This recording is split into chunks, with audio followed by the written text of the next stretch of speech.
No sabemos muchas veces todo lo que vamos haciendo. Vaya, de verdad que sí. Bueno, pues nada, como ha dicho Soledad, tanto yo como Patricia, que anda por ahí mi compañera, somos las técnicas de los dos programas que hay en UNAV referentes a sexualidad, que es el de promoción del bienestar y la salud sexual en inmigrantes, y este programa, que es el que tengo la misión de contaros un poquito. Y bueno, pues empiezo a contaros. Si queréis hacemos un poquito de historia breve, no os preocupéis, no nos vamos a ir mucho tiempo atrás. Además, Julia ya nos ha contado algunas cosas de esto, ¿no? Es como, ¿de dónde viene este programa? ¿Por qué de repente la Unión de Asociaciones Familiares pone en marcha esto, ¿no? Bueno, pues partiendo de la idea de que la Unión de Asociaciones Familiares trabaja por el bienestar de todas las familias, con este programa pretende ampliar su campo de actuación con las familias inmigrantes, en especial con esta práctica que resulta tan dañina para la vida de las mujeres y su sexualidad. Además, entendiendo que si las mujeres se ven afectadas por esta práctica, también sus familias y el entorno que les rodea, ¿no? Entonces nos parece muy importante empezar a erradicar esta práctica. En 2007, como nos ha dicho antes Julia, empieza el programa de promoción del bienestar y la salud sexual de la población inmigrante. O sea que el trabajo con inmigrantes en UNAV ya tiene una experiencia de 5 años. Esta experiencia que nos va a dar unos datos, ¿no? Nos va a poner en contacto con la realidad de la mutilación genital femenina y de la necesidad que hay de prevenir e intervenir desde todos los ámbitos, como nos han dicho bien los compañeros, ¿no? Que yo creo que esto es una cosa que es clave y que tenemos que tener en cuenta. El social, el sanitario, el educativo, el psicológico, ¿no? Tenemos que contemplarlo como un problema de todos, ¿no? Además, esta experiencia previa que tenemos en trabajo con inmigrantes y su sexualidad nos va a dar unas claves para la intervención desde una perspectiva sexológica. Luego os voy a hablar un poquito más de esto, intentando evitarla siendo invasivos culturalmente, ¿no? Estos son como claves fundamentales de intervención. Toda esta experiencia es la que hace que en 2011 se decida poner en marcha el programa específico sobre mutilación genital femenina. ¿Por qué? Bueno, pues porque consideramos que la mutilación genital femenina ha sido un problema social ignorado en nuestro país por el desconocimiento que tenemos del tema y por considerarnos desvinculados, ¿no? Como esto es aquello que sucede en África y no tiene nada que ver con nosotros. Pero bueno, va pasando el tiempo y nos damos cuenta, ¿no? Del aumento de la incidencia que hay en España. Por ahí se ha dicho antes un dato que quería recalcar, creo que lo ha dicho Virginia. Nos ha hablado del estudio de Adriana Kaplan y la Universidad Autónoma de Barcelona, ¿no? El mapa de la mutilación, que dice que hay 10.000 niñas en riesgo de poder ser mutiladas aquí en nuestro país, ¿no? Entonces yo creo que ya 10.000 es un número muy alto. Incluso si fuese uno ya estaríamos hablando de más, ¿no? Pero ya hablando de 10.000 creo que tenemos que tenerlo en cuenta y considerar como algo nuestro también, ¿no? Por cierto que el documento está en los CDs que tenéis con documentación, tenéis ahí, y de Kaplan se ha hablado muchísimo durante esta jornada y tenéis mucha información respecto a eso, ¿vale? Además, otra historia que tenemos es que las comunidades muy numerosas en nuestro país con una alta prevalencia de la mutilación, ¿no? Hablamos de comunidades como la gambiana, la guineana, la maliense, están aquí y nos podemos encontrar con el problema, ¿no? Entonces, esto nos hace ver que esto es un importante y necesitado campo de trabajo. ¿Qué implica? Bueno, hablamos de países occidentales, receptores de inmigración procedente de las etnias, de los países donde se practica la mutilación, y que ante las legislaciones que cada vez son más punitivas contra esta práctica, se empiezan a practicar, como nos han contado los compañeros, las mutilaciones fuera. Se hace un viaje al país de origen y se hacen las mutilaciones allí. Como estrategia, pues nada, por ejemplo España tiene ahora una ley donde la intervención, o sea, la mutilación también es punible cuando se ha producido fuera a una residente española. Parece de todas formas que estas acciones legislativas están ahí y son estupendas, pero parece que no son lo suficientemente potentes por sí solas para evitar la mutilación porque se siguen practicando, ¿no? Entonces es necesario complementar con medidas de información, concienciación, sensibilización y visibilización, fundamental, de los efectos nocivos de esta práctica, ¿no? que quizá aquí es donde UNAF está presente ahora mismo, en el tema de la información y la concienciación. A través del trabajo realizado estos 2 últimos años con profesionales nos damos cuenta de que, por una parte, muchos profesionales no conocen el tema, no tienen herramientas para trabajar con estas situaciones y se las encuentran, y hay una demanda por su parte de formación, de queremos saber, y yo creo que la demanda hoy está clarísima, ¿no? Que hemos tenido, yo creo que bastante éxito en la convocatoria, o sea que entiendo que es que necesitamos saber de qué va esto, ¿no? Y además nos damos cuenta de que en las propias poblaciones también falta esa información. Las personas inmigrantes no saben, desconocen lo relativo a la legislación, cómo entendemos nosotros todo esto. Se viene de muchos países que incluso ni se habla de derechos humanos, o que las personas con las que estamos hablando no lo han oído en su vida, ¿no? Entonces, ahí es donde también tenemos que incidir, ¿no? En esa formación, esas personas, y de raíz, cambiando actitudes. Es una responsabilidad, si partimos de un enfoque que contemple los derechos humanos, que tenga en cuenta que esta práctica atenta contra el derecho a la integridad física y contra los derechos sexuales y reproductivos. Es una obligación de la población española y de la administración pública, ya que nos acogemos y hablamos y firmamos, ¿no?, el compromiso contraído con la Declaración de los Derechos Humanos, a actuar contra esta práctica. Tanto aquí con las poblaciones que tenemos, ¿no? Llega población inmigrante que se asienta en España, que se queda aquí a vivir, que va a tener descendencia aquí y que van a ser población española, y tenemos que trabajar con ellos. Y además este trabajo con ellos, igual a pequeña escala, pero con tiempo, ¿no? Yo siempre veo este tipo de trabajo como algo, a veces queremos que las cosas sean para allá y sería lo inmediato, pero realmente las cosas son a largo plazo, ¿no? Entonces, si nosotros somos capaces de conseguir que la población inmigrante de estas áreas considere que es una cosa que tiene que cambiar, cuando viajen a sus países quizá en algún momento puedan llegar a hacer cambios también allí, ¿no? Muy a largo plazo. Veo a Asa por ahí que hace una... O sea que entiendo que esto... ¿Vale? Entonces, bueno, os quería contar un poquito los objetivos que tiene el programa. Partiendo de que la mutilación genital femenina es una violación de los derechos humanos, un acto de violencia contra las mujeres, una muestra de desigualdad de género y una inequidad en salud, esto nos lo ha dicho antes Julia, yo creo que he clavado, porque bueno, esto es importante, nosotras lo tenemos en mente y está ahí detrás, y lo sabemos, y queremos que quede bien claro, ¿no? Y a la hora de trabajar esto, nosotros lo tenemos muy presentes, ¿no? ¿Qué queremos, ¿no? Igual como objetivo grande y fundamental sería, y yo creo que bastante evidente, ¿no?, fomentar que el mayor número posible de mujeres residentes en España quede libre de esta práctica. ¿Cómo podemos conseguir esto? Bueno, pues a través de pequeños objetivos que igual parecen menos grandes, ¿no? Trabajando con las familias inmigrantes desde la concienciación y la sensibilización, con la prevención y la información, la formación, la educación en la salud, o sea, todos estos aspectos que van a hacer que sus vidas mejoren, ¿no? Eliminando mitos e ideas erróneas, promoviendo la salud sexual, el conocimiento y la información sexual, promoviendo el uso de recursos en materia de salud sexual, que yo creo que muchas veces se desconocen porque no se tiene fácil acceso, entonces que se conozca que existan. En los casos en los que haya algún recurso relativo a la prevención de la mutilación también, por ejemplo, se puede informar. Respecto a los derechos sexuales y reproductivos, que igual entre nosotros es algo básico y que entendemos todos, pero yo creo que incluso mucha gente, mucha población española no sabe que esto existe, o no es capaz de describirlos, o no luchamos por ellos, ¿no?, muchas veces. Entonces, como una base fundamental, el derecho a la integridad física de las mujeres y el derecho a decidir sobre su propio cuerpo, ¿no?, que es fundamental.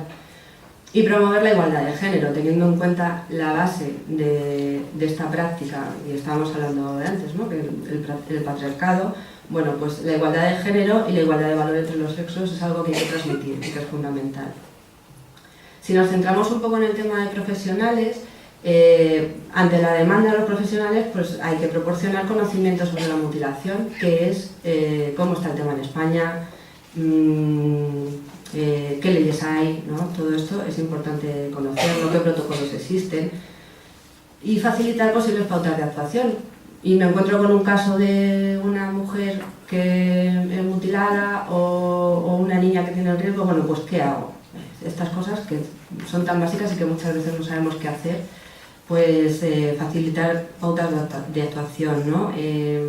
Cómo tratar el tema con las familias, cómo detectar el riesgo, ¿no? que nos comentaban antes los compañeros. Y como en la sociedad en general, bueno, pues sensibilizar ante la mutilación genital femenina, ¿no? Que no la perdamos de vista y que sepamos que está ahí. ¿Cómo podemos hacer todo esto?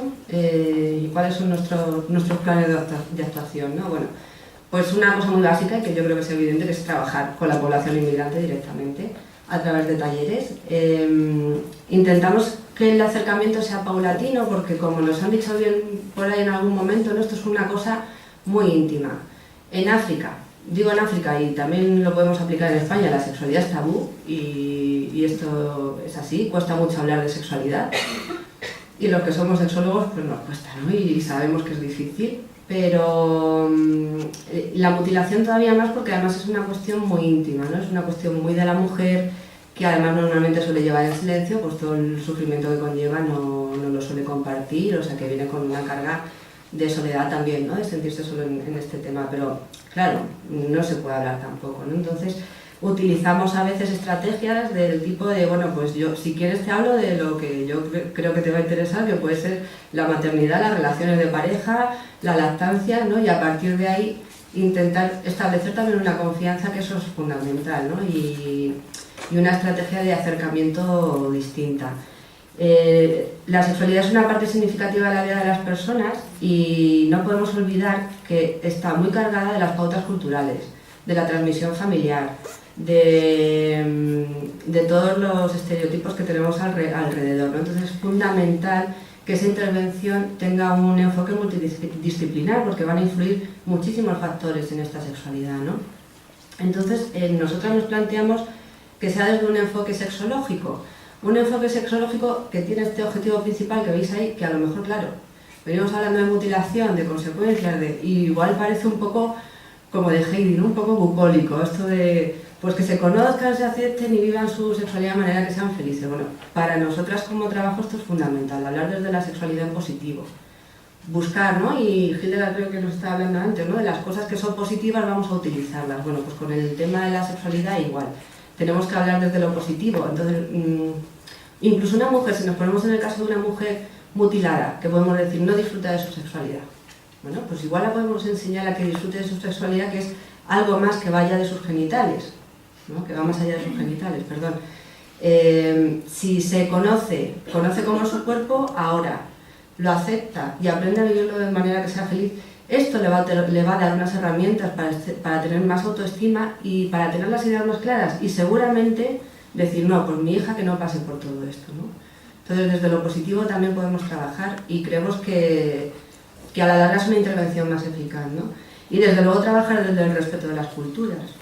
Uy, yo que me creía que era...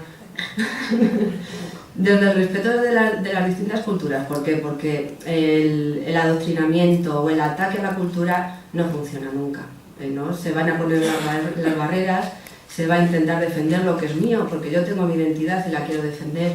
Entonces desde el razonamiento, desde la participación, nuestros talleres siempre son participativos, escuchamos a todos, nos gusta oír todas las voces y trabajar con eso, ¿no? Yo creo que es más eficaz. Y luego intentamos trabajar por separado con hombres y con mujeres, bueno, pues precisamente por lo que hablábamos antes, ¿no? De que es una cuestión muy relacionada con el género, con los roles que tenemos unos y otros, perdón.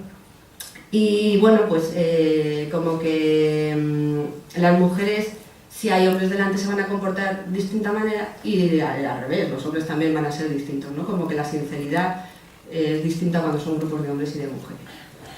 Hacemos formación para profesionales intentando adaptarla a la necesidad de los profesionales, ¿no? Son formaciones bastante flexibles, pues dependiendo, por ejemplo, del ámbito donde trabajen, si son sanitarios, si son educadores, si trabajan en servicios sociales, en función del tipo de prevención que hagan o el tipo de intervención que hagan con sus usuarios, pues no va a ser lo mismo una persona de servicios sociales que tiene tiempo para dedicarle a esa persona que un sanitario que ahora mismo tiene 5 minutos por cada uno, ¿no? Entonces, las cosas eran distintas. Queremos vincular siempre, o intentamos vincular estas formaciones a las formaciones que hacemos en el otro programa, en el de bienestar y salud sexual, porque pensamos que trabajar la mutilación, si tenemos una base fuerte de sexualidad, va a ser más fácil de formación en sexualidad. Tenemos edición de materiales divulgativos y educativos que tenéis en las carpetas, tenéis una muestra de cada uno. Tenemos una guía de mutilación para profesionales con toda la información, con las pautas de actuación, con herramientas, bueno, pues con todo este tipo de información, yo creo que bastante completita. Tenemos trípticos para población inmigrante con la información básica, ¿no? Pensando, bueno, pues igual un tocho no se lo van a leer, bueno, pues cosas básicas de lo que es la ley, qué consecuencias tiene en distintos idiomas, en los que principalmente se hablan castellano, inglés y francés en estas comunidades. Tenemos formación de mediadores y mediadoras interculturales. Nos parece básico el trabajo con mediadores y en Aragón también se hace bastante, y Hildegard nos han comentado que tiene una mediadora, porque los mediadores además generalmente tienen una voz entre las comunidades, ¿no? Personas que están asentadas en Occidente y que les va bien y que además ves que tienen contactos, bueno, pues es una manera de llegar a ellos con otro color de piel, porque claro, este color de piel no suena imposición, ¿no? ¿Qué me decís vosotros de allí, desde Occidente, a mí? No, es mucho más directo el trabajo con personas de las propias comunidades. Entonces intentamos dotar de conocimientos y herramientas para trabajar la prevención y de esta manera poder hacer educación de pares, y no solo en acompañar a los talleres con inmigrantes, incluso a los cursos con profesionales. También intentamos hacer intervención preventiva. Esto ya es más complicado, se parece mucho al modelo de Aragón, porque la verdad es que nos han enseñado mucho, y la idea es poder informar a los grupos familiares de las consecuencias de la práctica o incluso las consecuencias legales, ¿no? En centros de salud, en hospitales, pues, en el momento del parto es lo ideal, además si luego conseguir que haya una conexión con pediatría para que haya un seguimiento de esos niños, ¿no? Y siempre, bueno, estas actividades muchísimo mejor ahí así con mediadores interculturales, ¿no? Porque incluso muchas veces hablamos de que ni siquiera hablan castellano todavía, ¿no? Entonces nos viene bien siempre incluso la traducción. Y luego también tenemos intervenciones de acompañamiento y de formación en mujeres que hayan sufrido la mutilación, como en apoyo en el tratamiento paliativo de las consecuencias que tiene, y en el trato con los profesionales, que también, como muchas veces no saben cómo hacer, pues igual ese apoyo viene bien para orientar un poco. Intentamos reunirnos con profesionales expertos. ¿Por qué? Por el tema de las redes de trabajo. Lo ha mencionado antes Carlos, y es que es fundamental. En esto tenemos que estar todos. Yo puedo ver a un inmigrante de vez en cuando, pero la persona que es sanitaria y que está todos los días, que ve un montón de mujeres, lo va a tener más fácil. Entonces, con esta red podemos hacer un trabajo muchísimo más eficaz. Hay una guía de recursos que además está en la web, que nosotros vamos actualizando en función, pues esto, hacemos reuniones y nos enteramos de que hay algo nuevo, bueno, pues lo vamos intentando meter para poder transmitir y compartir esta información, ¿no? Os cuento así brevemente los resultados del programa. Llevamos un año de programa, 2011, y lo que llevamos de 2012, pero bueno, más o menos para que veáis, ¿no? Que también el alcance que puede tener este tipo de intervenciones. Nosotros con población inmigrante, si hablamos de talleres, pues igual tenemos 70 personas, es mucho más difícil llegar a las personas directamente, pero 70 personas que están informadas y con herramientas, ¿no? Y si, bueno, pues a materiales educativos ya nos vamos a mucho más. Al que le haya llegado un tríptico ya por lo menos se lo ha podido leer y ya puede tener una información que a lo mejor no tenía antes, ¿no? Con profesionales hemos hecho cursos de formación con 130 profesionales. También tenemos los materiales divulgativos para ellos, tanto la guía de recursos que está en la web como las guías. También dentro de las reuniones con los profesionales pues hemos tenido 200 intervenciones con profesionales. Y hemos formado a 5 mediadores interculturales. En total tenemos este número tan bonito que nos ha salido. También decir que esto es el número en beneficiarios directos, y con esto ya termino, pero que yo creo que es importante también valorar lo que hay por debajo, ¿no? Si yo llego a un taller y atiendo a 70 personas inmigrantes, y atendré a 70 personas inmigrantes, pero seguramente esa intervención de alguna manera pueda llegar a sus hijas, o pueda llegar a su familia, o pueda llegar a la vecina porque se lo cuenta, ¿vale? Y luego, cuando hablamos de profesionales y de mediadores, estos números ya se pueden multiplicar muchísimo, porque yo a lo mejor puedo hacer una intervención con un grupo de inmigrantes, pero un sanitario que está en contacto con 20 inmigrantes en su plan de trabajo le puede hacer llegar la información a 20 personas más, ¿no? Entonces yo creo que esto es muy importante porque los números se van multiplicando y para mí, dentro de lo que hablábamos de ser optimistas o no, me da como esperanza, ¿no? Y decir, bueno, pues esto se va haciendo poquito a poco y vamos ya. Y nada, muchas gracias.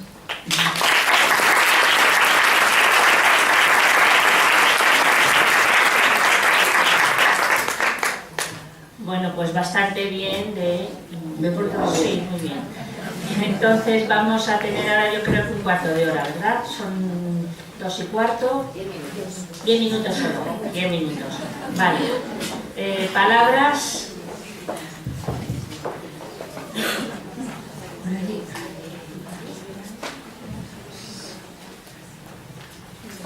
Vale, pues empezamos.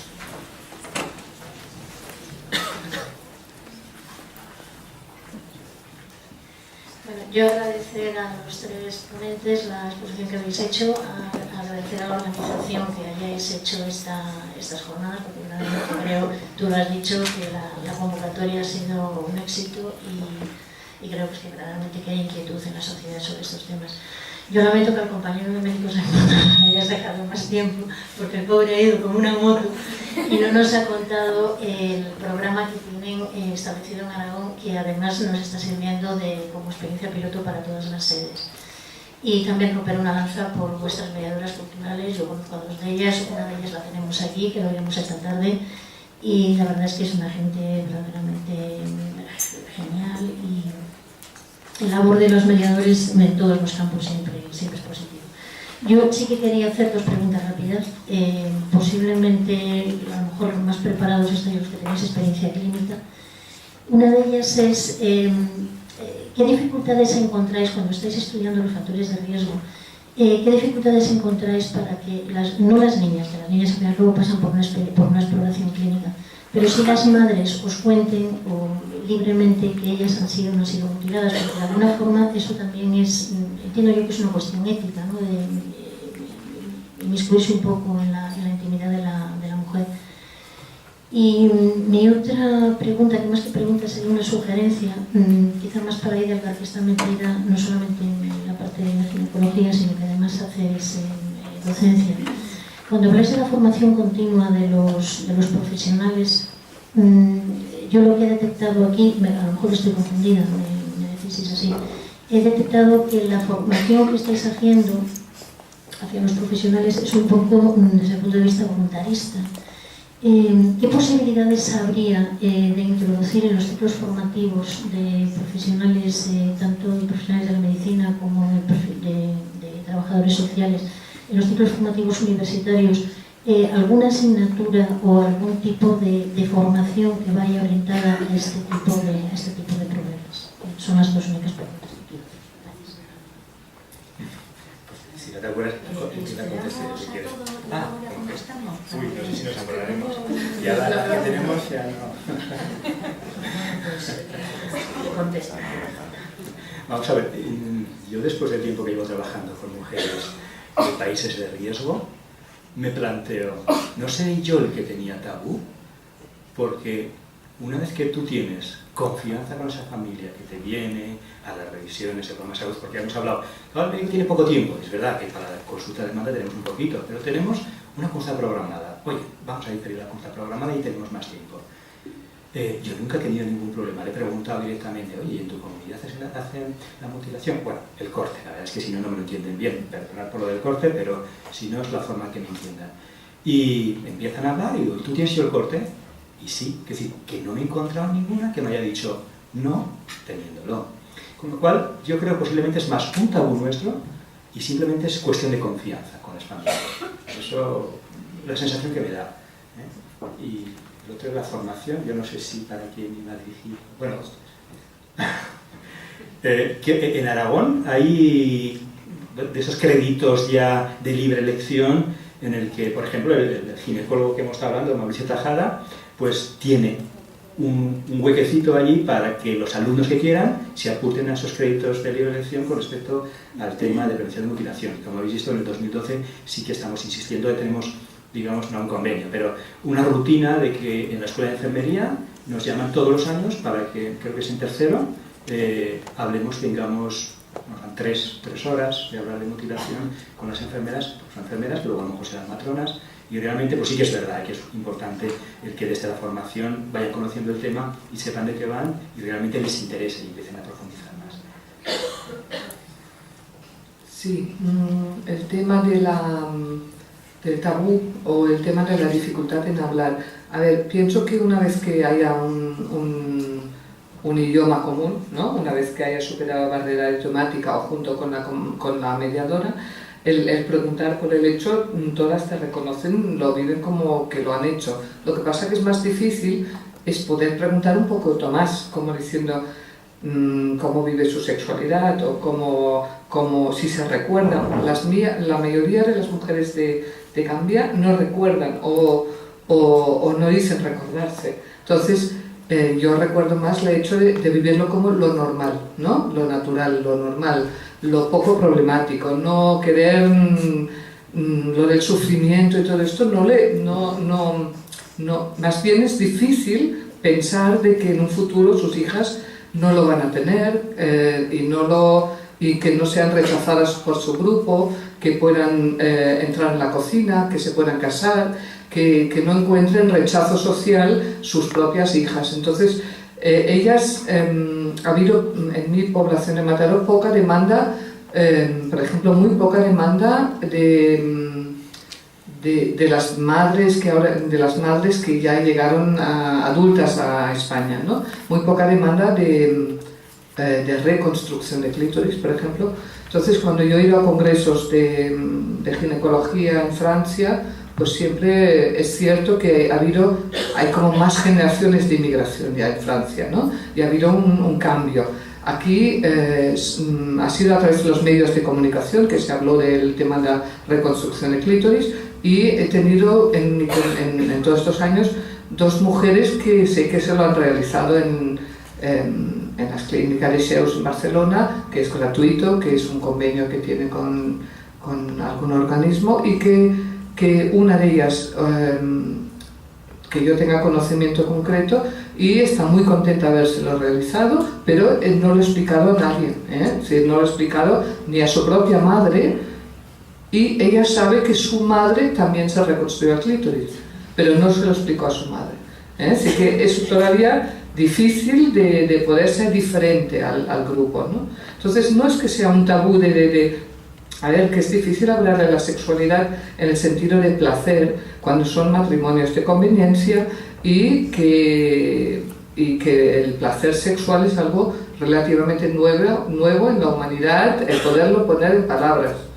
Y no es fácil hablar de este tema, sí, creo yo, porque esto es mi experiencia, y creo que tampoco, a ver, que muchas veces tenemos que hacer la escucha activa, ¿no? Como que una cosa es prevenir un problema y otro es problematizar algo que para esta mujer en concreto en aquel momento no es un problema. Entonces, esto es sé que a lo mejor esto crea un poco de debate, ¿no? Hay 3 palabras, si vais a ser muy breves, yo creo que nos daría tiempo a todas. Yo sí quería preguntar al doctor Carlos Pardo, que ha estado hablando de cómo lo ha planteado el trabajo que hace de su especialidad de pediatría en este tema. Es muy interesante y positivo. Lo que a mí un poco me preocupa es los pasos, como lo ha explicado, los pasos que van siguiendo, ¿no? Antes del viaje y después del viaje de estas familias. Mi pregunta es, ¿llegan a esa prevención en todos los casos, o es que hay familias que pueden eludir seguir esa actuación, ese protocolo, y pueden viajar y que esa mutilación se haga en el país de origen? ¿Existe tal posibilidad? Claro, corren el riesgo, porque realmente ellos saben de que si vuelven y la niña está mutilada, van a ir posiblemente a la cárcel. Con lo cual el riesgo es que es posible que alguna niña no vuelva, que vayan, hagan la mutilación y que vuelvan los papás con los niños o con otra niña.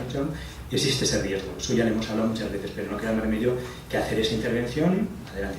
Con la experiencia de cuando hemos estado haciendo el programa preventivo general, es decir, ya con tiempo, tratar el tema con las mujeres desde forma individual y colectiva en los talleres, nos han venido después del viaje. Claro, no decimos a la niña, venga, vamos a ver si te han mutilado. Claro, lógicamente has pasado malaria, has tenido fiebre, has tenido diarrea, tal, y dentro de su exploración hacemos la exploración de forma normalizada de genitales.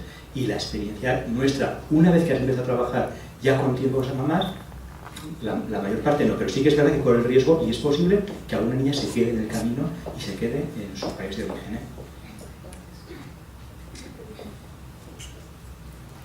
Yo solo quería recalcar la importancia de que se produzcan estas jornadas, porque yo que trabajo en la asistencia, aquí en Madrid, en las historias clínicas de las mujeres ni siquiera se recoge que tengan practicado una ablación cuando van a parir, y a no ser que tenga una afectación a la uretra o que sea algo es una cosa que se considera incluso normal, no se recoge en las historias y desde luego no tenemos ningún tipo de conocimiento de qué hacer, ¿no? Padre de la mujer y cómo volver a reconstruir eso es una cosa empírica que nosotras pues hablamos con ella y llegamos a como lo quiere en lo que se pueda, pero no tenemos ningún tipo de información. Ya digo, ni siquiera se recoge en la historia clínica como que...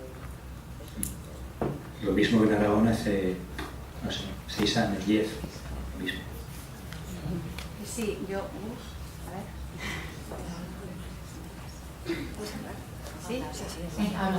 Bueno, es muy breve, es para la ginecóloga, para la doctora. Estas mujeres que llegan a la consulta, ¿qué demandan? Es decir, desde el punto de vista ginecológico, llegan con dolor, llegan con... ¿cuáles son realmente los problemas? Yo después de haber visto los 3 tipos que hay, ¿no? De cómo se hace la ablación, cortar clítoris, cortar... ¿para qué van a la consulta? No sé si me estoy explicando. Bueno, yo un poco en la línea de la sexualidad también voy más un poco por ahí, ¿no? O sea, no van demandando que llegan con dolor, por ejemplo, vaginismo, la no penetración, es decir, realmente me imagino que será cada una un mundo, ¿no? Y si de alguna forma llegan con estos planteamientos, que mucho también será psicológico, si vosotros os planteáis dirigirlo hacia terapia sexual, hacia terapeutas sexuales, en fin, esto es mi pregunta. Sí, gracias por la pregunta, porque ha habido un cambio social en Europa y en África respecto a la mutilación genital femenina desde los años 80 hasta el 2012, así que realmente ha habido un cambio social, pero las mujeres africanas, inmigrantes, rurales, que trabajan sus maridos en el campo, analfabetas prácticamente, algunas han estudiado, ya digo, en algún otro país, alguna escuela coránica, algunas son hijas de familias que ya han ido a alguna escuela que francófona en Dakar o en ciudades más grandes, pero la mayoría, pensemos en qué tipo de mujeres estamos hablando. Entonces, pensemos en nuestras bisabuelas, es decir, que un poquito de que no pensemos que estemos en los años 80, 90 o 2000 actuales nuestros. Es decir, que creo que es importante situar el tema de la Edad Media, donde vienen personas, en algún sentido, siempre ha habido gente luchadora, más educada, con un nivel educativo más alto. Las otras son analfabetas, muy valientes, muy luchadoras, pero que sobreviven y tienen que mantener a la gente, su familia unida y con mucha presión social. Entonces, el tema matrimonio de conveniencia, todas, ninguna ha sido un matrimonio elegido. Todas las mujeres se les ha casado por la familia, la mayoría con algún primo lejano. Entonces, la idea de placer sexual en el matrimonio puede haber como un sobreañadido, ¿no? Pero no es el prioritario o el objetivo.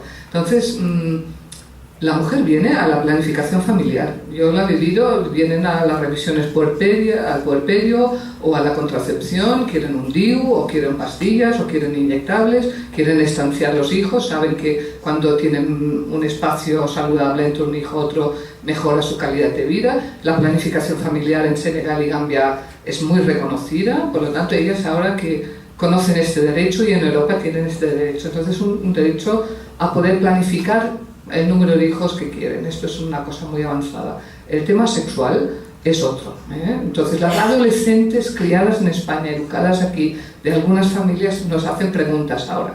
En la consulta joven que hago, pues tenemos algunas veces chicas jóvenes que dicen, a ver, quiero mirar cómo estoy, quiero ver mis genitales y quiero saber si puedo disfrutar, ¿no? Entonces hay que hacer una educación sobre el capuchón de clítoris, solo es el punto, la punta, digamos, de alguna manera el prepucio, ¿no?, del glande clítoris. Entonces tiene detrás toda la estructura clitoridiana, por lo tanto muchas de ellas tienen placer sexual. Y algunas, pues en estas chicas adolescentes ahora, hace poquito que empiezan a preguntar, puedes explicarle que existe la reconstrucción, que se puede como recuperar el órgano del clítoris, como explicaba antes Giacomo, que es una técnica quirúrgica. Pero que en este momento la demanda de esto es todavía muy poca. Pensemos esto, mujeres que lleguen a la universidad son muy pocas todavía. Gracias, sí, perfecto. Creo que solo hay una palabra y ya me está dando instrucciones Julia que ya hay que ir a tomarnos el cóctel, ¿verdad?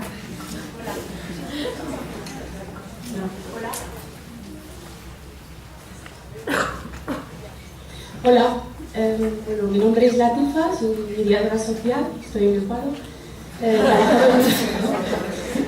Trabajaba como mediadora social en una asociación de inmigrantes marroquíes. Bueno, doy las gracias a todo lo que han intervenido en esta jornada. También la verdad es que es un trabajo muy bueno. Mi pregunta es sobre si es necesario pasar por la cirugía, digamos, estética a las mujeres inmigrantes que residentes aquí en España y que se les ha practicado lo que es la mutilación genital femenina. Porque por la información que, bueno, poca información que tengo, pues sobre el deseo, digamos, sexual, pues más que por el tema genital, da igual que sea femenino o masculino, es de hablarlo, no sé, la educación que uno recibe o la información que tiene la persona. Solamente era eso.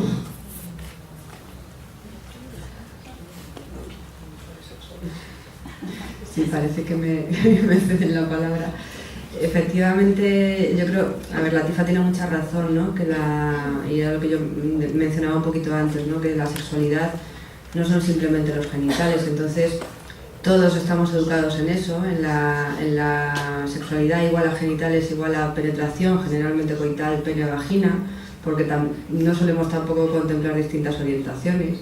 Entonces tenemos unos modelos de sexualidad muy cerrados y que igual también la estrategia es ampliar esos modelos de sexualidad y ver la sexualidad como lo que es, ¿no? Como algo mucho más amplio que forma parte de nuestra vida desde que nacemos hasta que nos morimos y que hay que cuidarla, ¿no?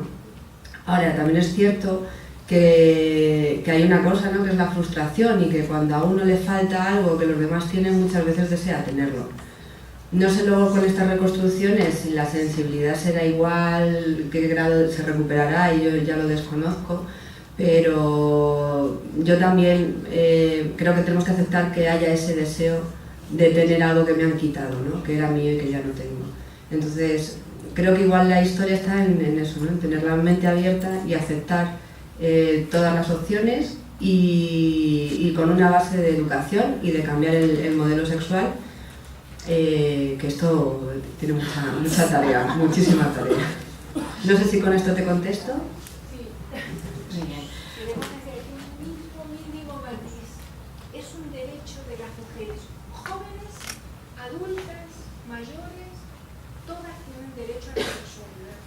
Todas. Efectivamente. Y cuidado cuando lo digamos porque entonces hacemos una división, parece que unas tienen menos derechos que otras. ¿Y qué he dicho? Perdón? No. Vale, no se me creía que había dicho algo sin darme cuenta. Estáis en la misma onda. Era sumar. Ajá, ok, gracias.